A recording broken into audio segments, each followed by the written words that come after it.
شورش روجاوا شورشک دندر شورش سوریه دا بو یعنی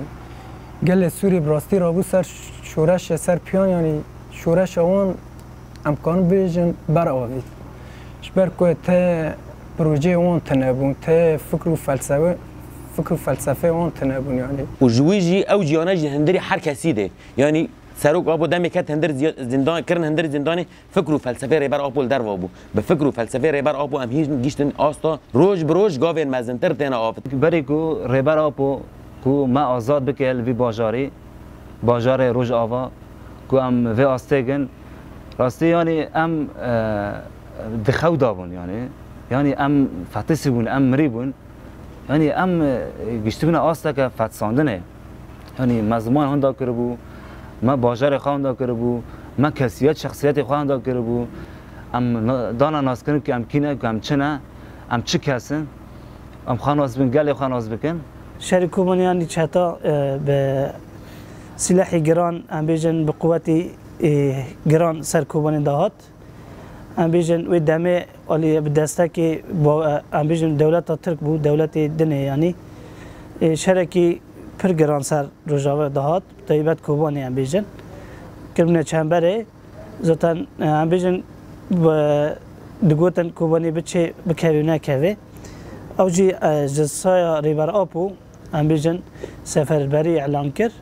یعنی ده هر چهار ملادا مثلا دستک هات ام بیجن جی فکر ریبر آپو دا ساوی ام بیجن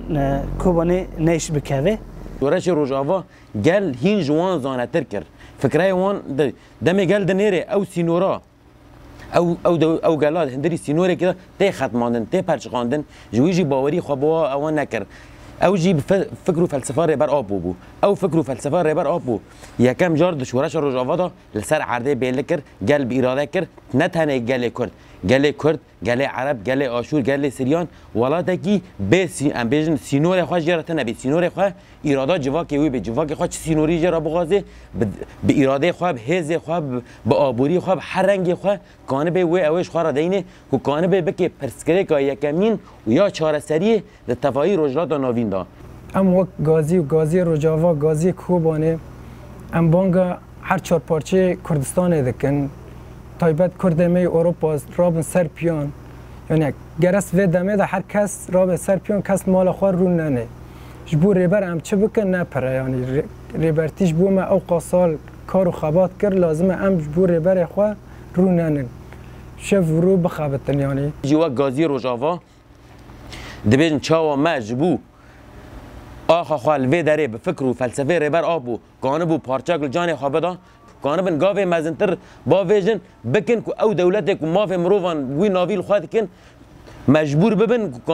خبره که ریبر مبینن و خودی ریبر مدر کهون